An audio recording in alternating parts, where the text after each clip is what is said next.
Hello everyone and welcome. My name is James Harding. I'm the editor of Tortoise, a slow newsroom. And I'm going to come to a snap judgment, which is, I guess we're probably just a little way through, halfway through the first day of the real meetings at Davos. And at this annual meeting, trying to understand the poly crisis as we are, it struck me that there are basically two kinds of discussions. They're discussions of problems that we're not worrying enough about and problems that we are worrying about, but in the wrong way. So if you've arrived at the Securing Critical Infrastructure panel, I've got a treat for you in store. It's both of those things.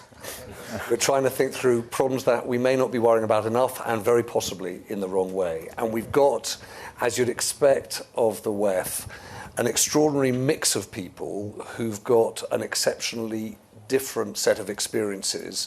And so we really hope we'll hear from each of them. But I just wanted to flag up at the beginning of the conversation, we have a limited amount of time, just 3/4 of an hour. We want to make sure that we hear from you, given the expertise in this subject in this room. So please catch my eye early on. I'm going to try and keep a list of people who've got things to say or questions to ask to make sure that we've got enough time for all of that towards the end of the session. We're joined by Prime Minister Rama of Albania. For those people who are interested in this subject, what happened in Albania last summer is obviously a fundamental example of the ways in which cyber, the ways in which geopolitics can affect government and a nation state, and we look forward to hearing from you, Prime Minister. Josephine Teo is the Minister for Communications and Information in Singapore, and not to put too much pressure on you, Josephine, the reality is that a lot of us around the world look at Singapore and think, we hope you're building it. We hope that the resilience is being built there. I'm delighted that Eivind Eriksson is here too. One of the big areas where we've come to think about cybersecurity is, of course, around the energy sector, around critical supply chains, and Ake is kind of squarely involved in that. And then Robert Lee joins us too from Dragos. And I hope that with you, Robert, we can really get into the kind of core of the technologies in this area. But as I said, Prime Minister, can we start with you? For those of us, many of us who now associate cybersecurity issues with what happened in Albania, do you want to start by telling us what happened and what you learned? First of all, I want to tell you that never invite someone from the Balkan and put a limit of time. Right.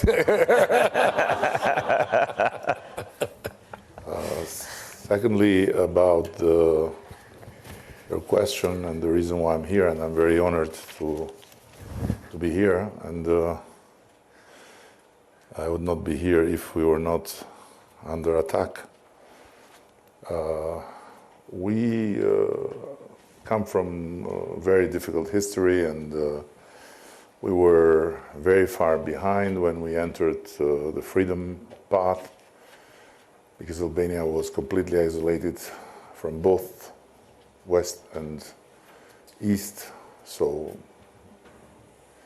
from the capitalist West and the Soviet East, we were kind of North Korea of Europe. So we found and we saw in digitalization a bless, because digitalization can give you the hand to overcome decades, and its exponential capacity of change is incredibly helpful for countries like ours to avoid the linear potential of change, which would take many years. So we succeeded to become in the last, let's say, 6 to 7 years, a country that has 95% of its public services totally online, and practically except some services like, marrying, which is not yet invented online, and you need to have witnesses and you need to be there together, or fingerprinting for IDs and passports or a few others.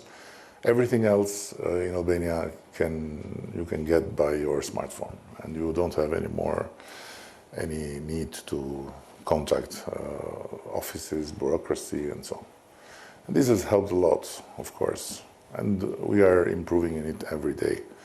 But at the same time, it has exposed us a lot. So last year we were attacked very, very heavily by Iran. Of course, we took very carefully note of in every step of the very thorough investigation made by Microsoft and the red team of FBI and other experts before we came out with this accusation, which is based on facts. And we are still under attack, practically on a daily basis. It's very much exhausting, it's very much scary, and somehow the bless of technology, we saw also the other side of it, which is the curse of technology. And perhaps just explain to us, if you're an Albanian citizen, how much has this disrupted your life? Not much. In the beginning, we had to... the attack based on the forensic and all the analysis was one of the heaviest ever worldwide. They know better. So. And anyhow, although we don't have a state-of-the-art cybersecurity, we succeeded to avoid the total wiping out of the systems we have built, and practically we avoided to lose all data and all, because this was what the attack was about. And we had several weeks of disruption, of dysfunctional systems, and going back to paper was not an option. So it was quite scary, and of course, it started with the services, but we know that this is widespread, and critical infrastructure is at stake, and we are now, of course, running against time to build as much as we can the walls of cybersecurity, but it's easier said than done, and it needs time, it needs huge finance, and it's...